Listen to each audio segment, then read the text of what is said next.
Good morning, and thank you for attending our Wildfire Awareness Week kickoff down here in Southern California in San Bernardino County.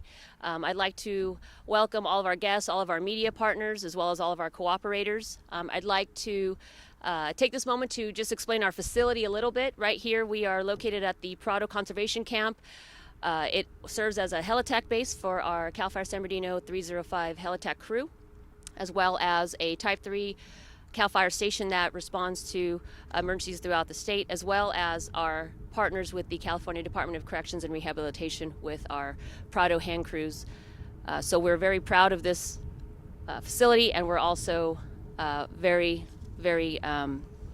proud of the fact that we were able to bring you all in here to showcase our what we're able to do.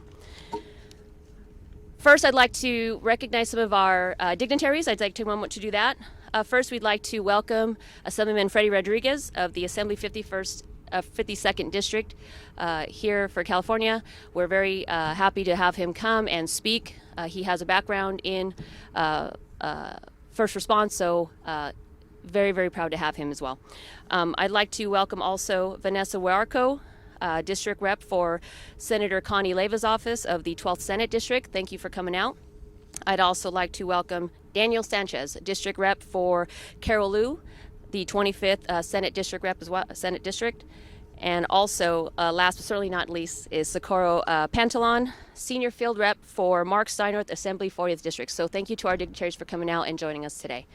Our first speaker is going to be Chief Pemlott, CAL FIRE Director, and he is going to present us with some of the challenges and some of the things that we are doing here in San Bernardino to prepare for what could be a very active fire season. So Chief Pemlott.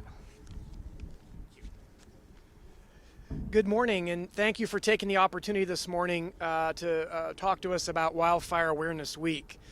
This is an opportunity every year, the first full week in May, where we go across the state and talk to communities and various media markets about the conditions we're facing and the work that our firefighting and law enforcement partners and many others are doing to prepare, as well as everything that homeowners and property owners need to do to be ready for the firefight. Now, certainly don't let the weather we're seeing here today lull any of us into thinking that we're not in a fire season with significant potential. We are still in a fifth year of a very significant drought throughout California, and in particular central and southern California, which did not see the results or the impact of the El Nino as was hoped for and predicted late last year and earlier this year. Northern California has received rainfall and snowpack and a variety of forms of precipitation, but traveling the state, literally south of Sacramento, hillsides are parched, grass, just like we see here behind us in Chino Hills, the grass has turned brown and conditions are ripe for wildland fire. And that's really what the rainfall and precipitation has done for us here in the south end of the state. It's just enough rain to produce that grass, that kindling. That's the receptive fuel bed where sparks will start fires. Cars pulling off the sides of the road, weed eating, welding, anything that causes a spark will be very receptive in these kinds of vegetation. And remember, 95% of fires are started by people. And within Southern California, with such a large population throughout the Los Angeles and Inland Empire and San Diego areas, great potential for fire with all of the residents that we have recreating and working in Southern California. So in addition to what we're seeing here in Southern California, the Central Sierra is seeing conditions unlike we have ever seen before, with epidemic levels of tree mortality throughout the Sierra. In some communities like Shaver Lake and Bass Lake, over 80 to 90% of the trees are dead. Right now, over 29 million dead trees just in the Central and Southern Sierra. This is creating a significant fuel load, which is leading to a significant life safety hazard and the potential for, again, large and damaging fires. Last year, we saw 2 of the state's 10 or top 10 most damaging fires in the state's history: the Valley Fire in Lake County and the Butte Fire in Calaveras and Amador counties. Those are the very same kinds of conditions that we're seeing just this year, right now, literally in Alberta, Canada. Fuel-driven, parched, drought-stricken landscapes that are fueling fires that are burning literally 15 miles in one afternoon. Those conditions exist right here in California. And you combine that with the historic Santa Ana wind conditions that we see throughout Southern California and the history that we've had, we are ripe and have the potential for large and devastating fires. So the fire and law enforcement agencies you see behind me are all prepared. We've been training all year. We continue to train together, and we'll continue to do that. We're bringing extra resources to the firefight as we've done in the past. Extra firefighters, extra aircraft, both airplanes, fixed wing, and rotary wing helicopters. So we're preparing and we're in the firefight. We brought 400 firefighters on early statewide this year to prepare, doing prescribed burning, fuel clearances, and helping homeowners identify where they need to do their defensible space work. But now we need every homeowner to do their part. Just like we say every year, it's the homeowner's responsibility to do their clearance and prepare. So go to Ready for Wildfire. That's the website that will take you to everything that you need as a homeowner to prepare. And of course, we talk about defensible space. That's the ready part. We talk about set. That's the part about your evacuation plan, ensuring you've identified everything that you're going to take with you should you have to evacuate, and also all of the things that you need to do in terms of identifying an escape route and preparing ahead of time. This year, what's critically important is the go part, and it means just that. What we found in these devastating wildfires these last few years is there is little or no time to leave the fire area before these rapidly moving fires descend upon these communities. And so it means be ready and go even before firefighters or law enforcement asks you to evacuate. Leave a community as soon as you're aware that there's a fire within your community so that firefighters can safely come in to your community and help protect your property. So again, Ready for Wildfire. That's the website. Go to it, see everything that you need. So with that, I'd like to introduce Chief Sid Holquist, the president of the San Bernardino County Fire Chiefs Association.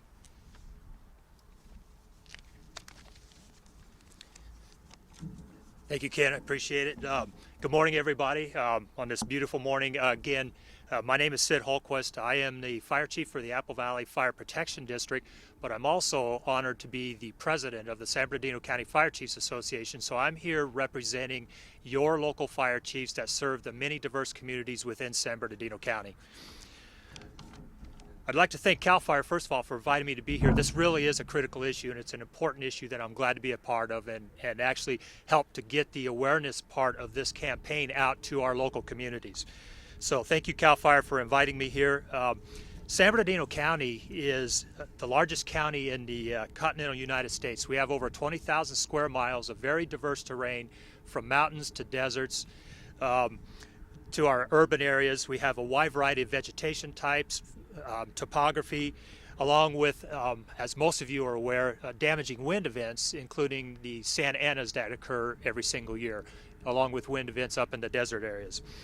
Our county, unfortunately, is no stranger to devastating wildfires. Old Fire, Grand Prix Fire, Willow Fire, just to name a few. There have been very damaging, devastating wildfires in this community.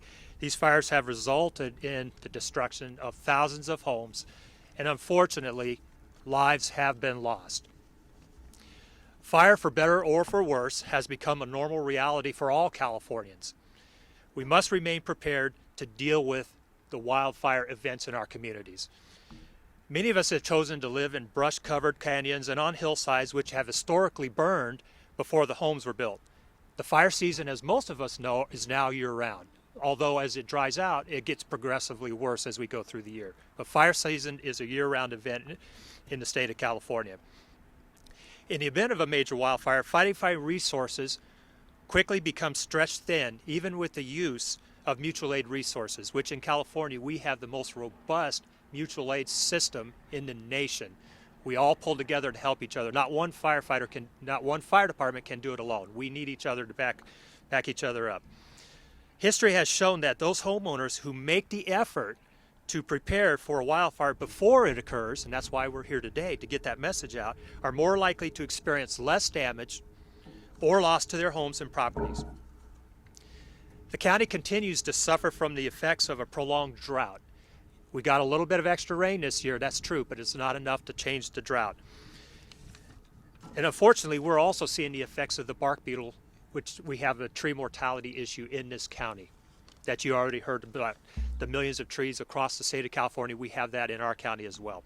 We did receive extra rainfall, not enough to end the drought, but what it did was it produced a fine crop of grass in our local mountains and in our deserts. So with that, there's more of a potential for fires to ignite and then spread rapidly through our forests. So there's a concern in this county with the new grass crop. In San Bernardino County and throughout the state of California, we do enjoy a cooperative working relationship with our state, federal, and local fire departments, our partners. You can see them standing behind me, all the agencies that are represented. We are here today to stand together and be united to form a partnership with our media, with our communities, because community involvement is critical in helping firefighters to save lives and property during a wildfire event. So the time to be prepared is now. It's time to get ready, just like Chief Pimlott said. It's time to get ready. Make sure you have defensible space. You're going to hear that as a common theme today because it's so critical. Make sure you have defensible space around your home. Get involved. Don't be complacent. Get involved. Find out what is important in your area. Like I said, we have a very diverse county with lots of different regions and areas. So get involved. Find out what is important in your area. Find out what you can do to prevent fires. One less spark, one less wildfire. That's what we're looking for. Get information on local educational procedures, evacuation procedures, have a wildfire action plan ready to go. In a wildfire event where evacuations are necessary, you will give your family the best chance of survival by leaving early. Don't wait till it's too late. Sometimes you only have seconds, so the more you're prepared ahead of time, the better off you'll be. Understand what the risks are in your community. If you have a local fire safe council in your community, find out what those local risks are. Many agencies in San Bernardino County offer home inspection programs, especially in the areas most prone to wildfires in our mountains, in our foothill regions. So visit your local fire station or any of the fire agencies represented here, or go to their websites. Again, you can go to the website right here in front of me, readyforwildfire.org. Lots of good information on there. Ready, set, go. One less spark, and some information on the bark beetles. So go there. The life of you and your firefighters really depend on your preparedness. All the fire agencies in San Bernardino County have been preparing for this fire season through the multi-agency preparedness training exercises. We have developed agreements that identify predetermined radio frequencies so that all the agencies you see behind me can work effectively together. We have plans in place between our fire partners. We are surrounded by counties in this area. This is an area where many counties come together: Orange, Riverside, Los Angeles County. We have cooperative work agreements in place so that we can effectively work together, which is critical when it comes to coordination and cooperation in a wildfire event. We attend joint meetings together where we get the latest information on fire weather forecast predictions, fuel conditions, the status of firefighting equipment, such as the critical resources, the air support that you see behind us, so critical in a wildfire event, along with the firefighters standing out behind us. Most of the agencies you see behind here are also really actively working on fuel reduction programs to help reduce the fire hazard in the local communities. So fires can happen anytime. Today you're going to hear a lot about the same kinds of themes in terms of defensible space, but it's really important. Your fire department is here for you. We are here to protect your lives and property. The effects of a devastating wildfire in a community can be long-lasting and have a deep-seated economic impact for many years to come. So this is a critical issue. So we invite our citizens, our media, our communities to join with us, partner with us. Working together as a team, we can make our communities safer from the threat of a major wildfire. It's not a matter of if, it's just when. So with that, I'd like to invite Shauna LaGarza up here from the U.S. Forest Service.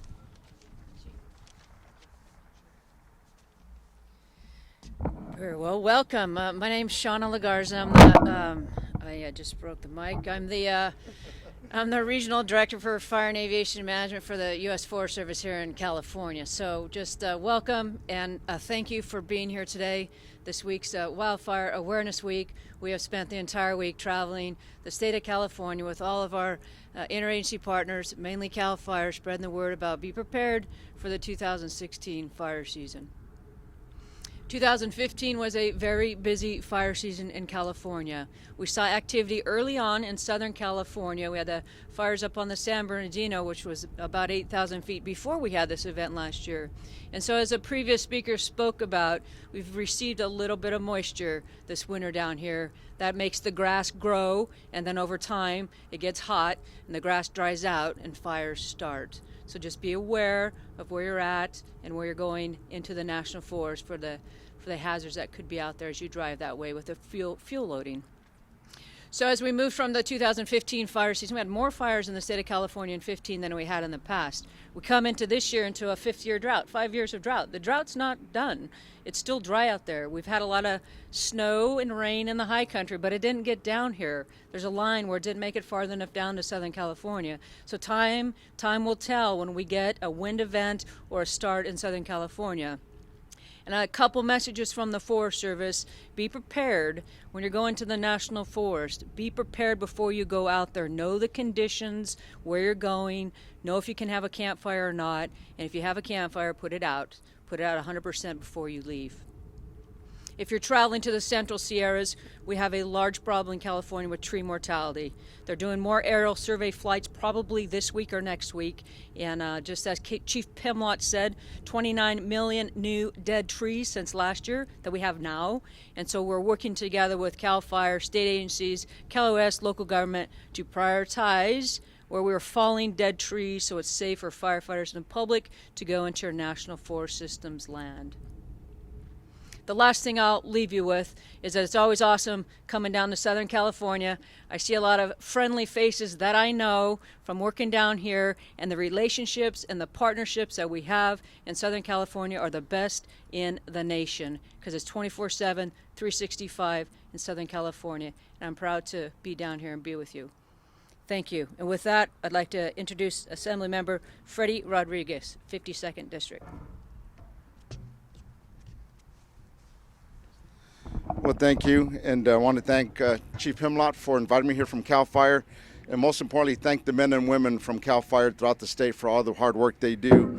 You know, as a member of the state legislature, it's also unique that I am an emergency responder myself, one for over 30 years, so I've been on the front lines with some of these folks here behind us, and I know the tough job they have ahead of them years ago. Fast forward to now as we talk about entering our 5th-year drought, just because we had some rain here recently at the beginning of the year, doesn't mean we're out of the drought. And to talk about over 30 million trees and probably many more trees that are out there dying, that's a lot of fuel out there for these fires, and these firefighters are going to make it more tougher for them. But one thing I want to say that I sit on 2 select committees, local emergency preparedness and emergency management. So it's my job to ensure that our first responders throughout the state, especially our firefighters as we enter fire season, but we talk about fire season as only a certain time of the year from time to time, but now we look fast forward to where we're at now, that it's a year-long firefighting season. As we see, we look at what's happened in Canada, Australia, and other parts of the world, that it's an epidemic with fires happening everywhere. So here, we got to make sure that our first responders have the proper training and equipment if needed to respond to these incidents. And once again, we talk about educating our communities. Feel free to go to the website. I think there's one here in front of me. Go to my website here at California State Assembly, the 52nd District. There's many opportunities out there to help educate folks and make sure they're prepared for this fire season as we look at a fire season throughout the year in the state of California. So with that, I want to thank everybody for being here. And remember, like everybody talks about, only you can help prevent forest fires. Thank you.